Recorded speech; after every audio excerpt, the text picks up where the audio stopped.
Okay, what is rhetoric? All right. Well, rhetoric is the art of effective or persuasive speaking or writing.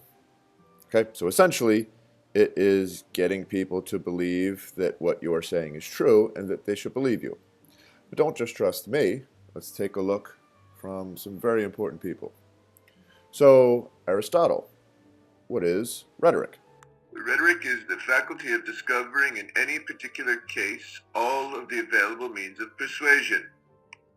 There, I said it. Okay, very good. Plato, go.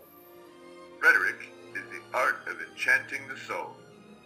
Essentially, it is the art of winning the soul by discourse. Why didn't I just say that in the first place?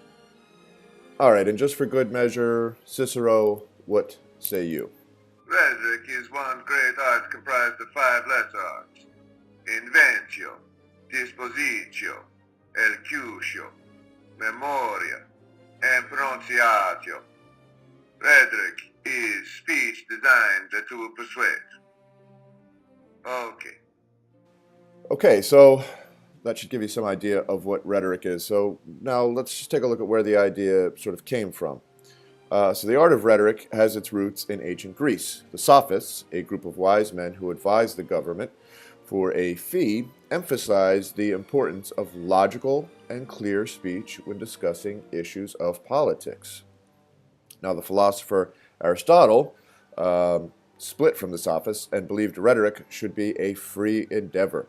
He wrote a text called The Art of Rhetoric, which outlined rules about how one engaging in rhetoric should behave.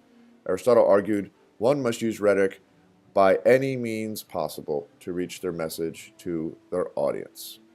Okay? Now, there's 3 main rhetorical devices. Okay? Logos. Okay, it says logical reasoning. So this is when a writer tries to persuade the audience on based on statistics, facts, and reason. Okay, and a lot of times, an easy way to sort of spot this is if you see someone using quotations, giving lots of examples, or using statistics.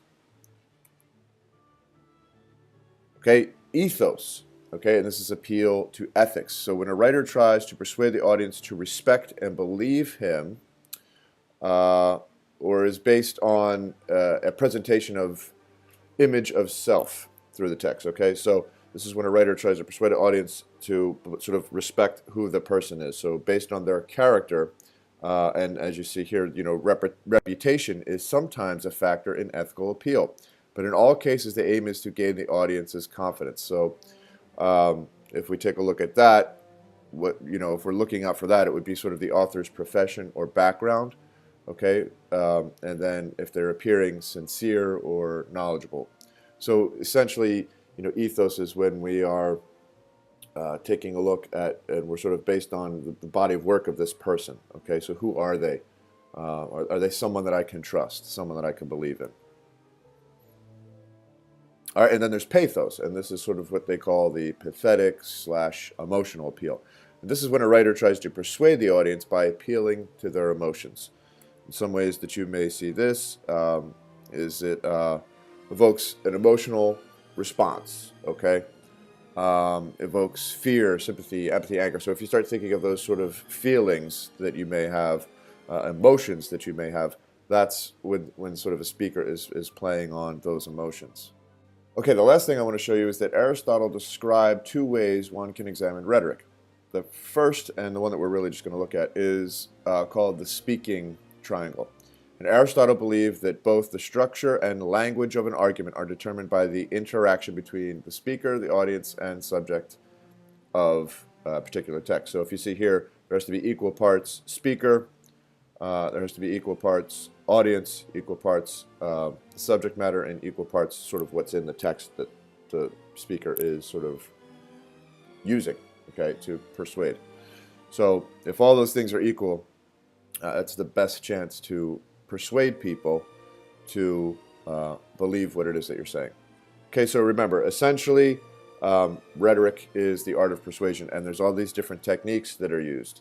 So there's ethos, logos, pathos. Okay, so you're appealing to logic. There's appealing to who the person is as a character. Are they believable? And then the speaker is using your emotions to sort of persuade you as well. Okay, and you'll also see a lot of literary devices that are in there, illusions, maybe allegory, metaphors, similes, imagery. All those literary terms are in there, that we call literary terms, that are in there as well. And these are all used to help to persuade.